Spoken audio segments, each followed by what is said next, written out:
Okay, hello people and welcome back to another video. In the last video we wired up the turn signal and the daytime running on these bar end lights. As you can see, I've just got this one in there sitting there.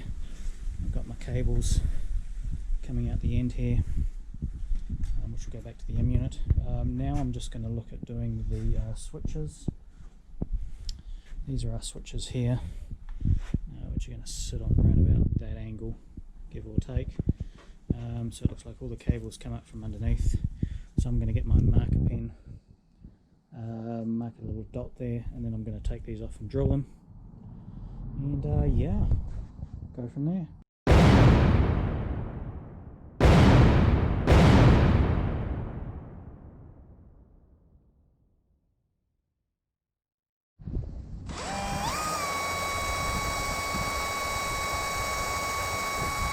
Okay, so here's the back of our switches. Originally I was going to re-solder new cables onto here, but I think I'm just going to leave these. These are done perfectly well, no problem there. I've just got to lengthen them. Now we've got 3 switches, 2 wires on each switch. That means we've got 6 wires. We don't need to run 6 wires back to the M unit. We only need to run 4.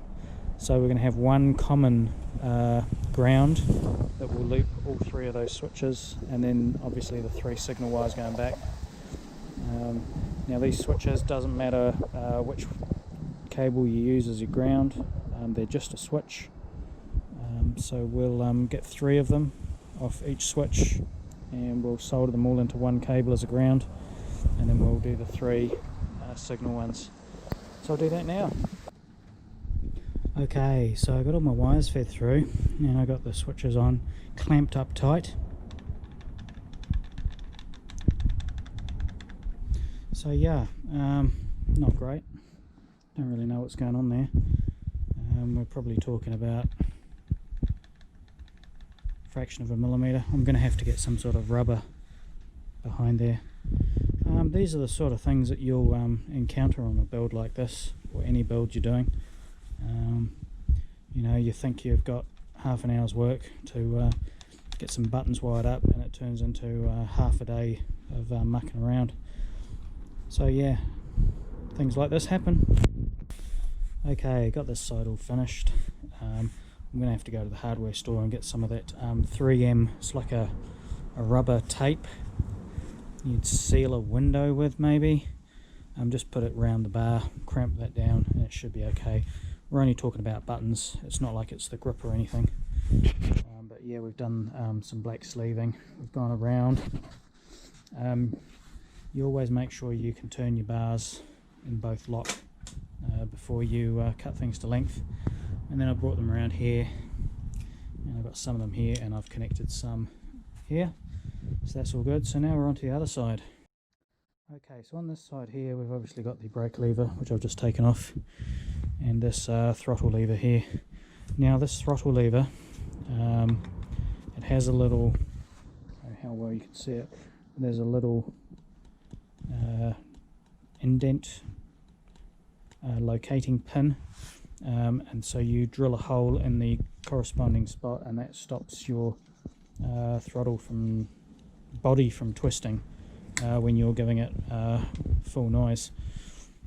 So I've just marked it with a marker pen, and that's where I've got to drill my hole, and that's for this. I've just got to find out what size hole I need to drill, so I'll just go get my verniers and see if I can figure that out.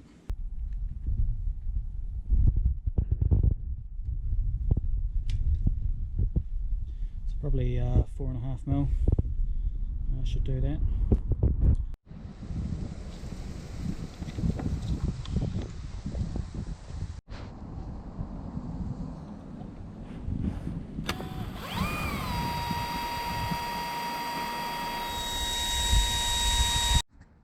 Okay, so that little pin's just dropped into that hole. Still got to tighten these 2 bolts here up.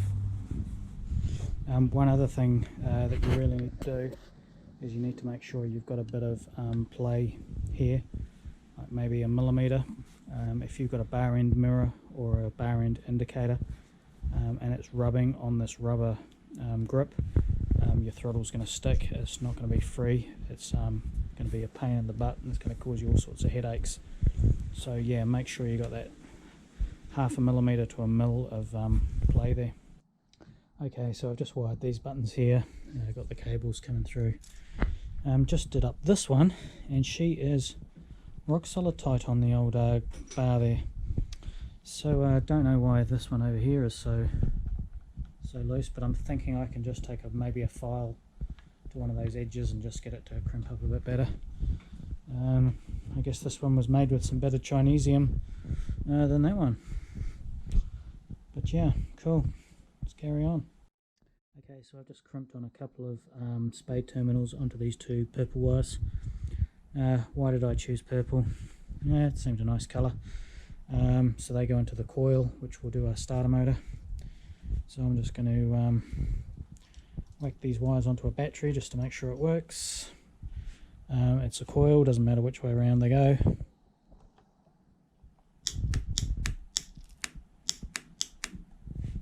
So that's working good.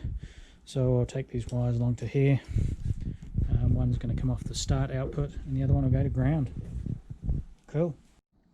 Okay, so this is the position of our horn at the moment. May move later, but this is where it is at the moment.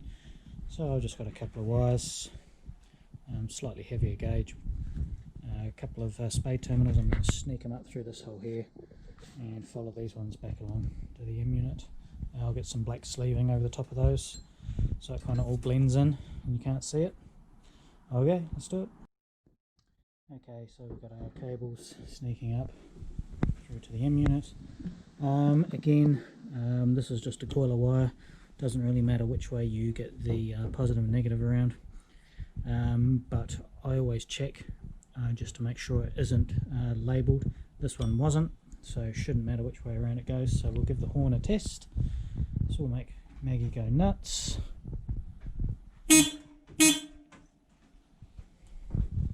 Cool. She works.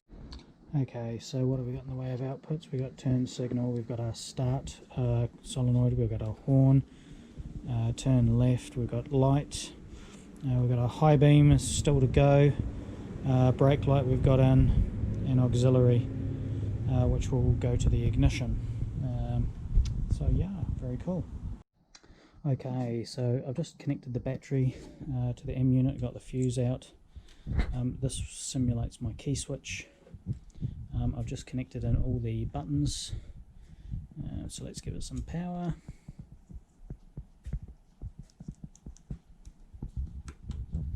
And we've got some lights. I've made this top one here the start, so we'll see if the contactor starts. It does. We've got our daytime running lights going, and they should turn off when the starter is pressed. That's cool. Left indicator, right indicator.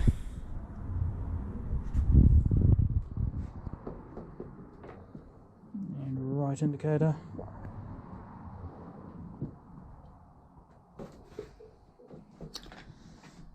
What else have we got? Horn. I think I made it one of this one. Hey, that's the horn. So yeah, now I've got brake lights to do, the foot brake, and then we'll look at doing the speedo and the headlight. Very cool, we're making progress. Maggie, what are you doing? Okay, so before we finish this little video for today, let's have a look and see what this ignition is all about.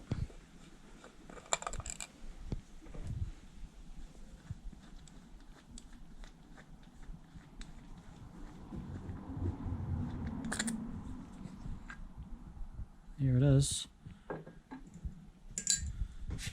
Some sort of Hall effect sensor. It's pretty taco. Looks like it can be adjusted. Very cool. Okay, well, thanks for watching. Hope you enjoyed the video. Keep tuned because the next one won't be far off. And we'll look at getting some power to this bad boy. Okay, out of here.